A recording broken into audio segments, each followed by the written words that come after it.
Hello दोस्तों, एक बार फिर स्वागत है आपका नई डेस्टिनेशन के साथ, जो कि बजट ट्रैवलर के लिए होने वाली है बहुत ही हेल्पफुल। तो देर किस बात की, अपनी नेक्स्ट डेस्टिनेशन की ओर चलें। उससे पहले आप चैनल को सब्सक्राइब कर लीजिए ताकि आपको नई नई वीडियोस मिलती रहे।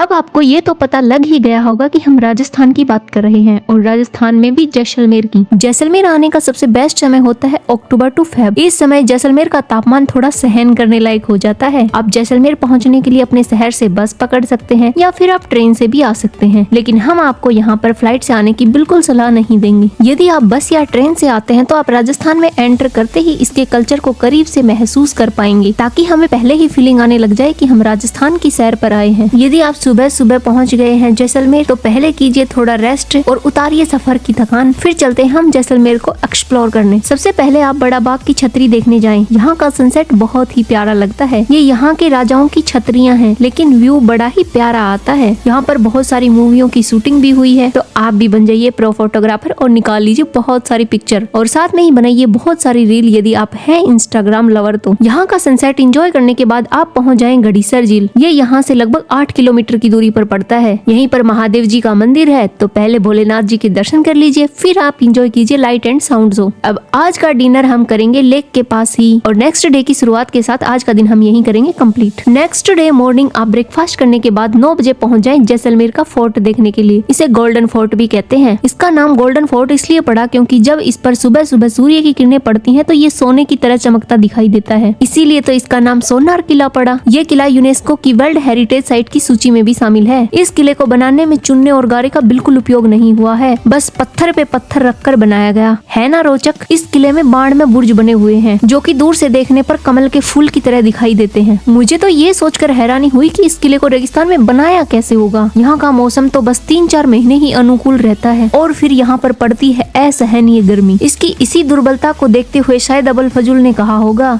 घोड़ा कीजिए काठ का, पग कीजिए पाषाण, शरीर कीजिए बख्तर का, तब पहुँचे जैसान।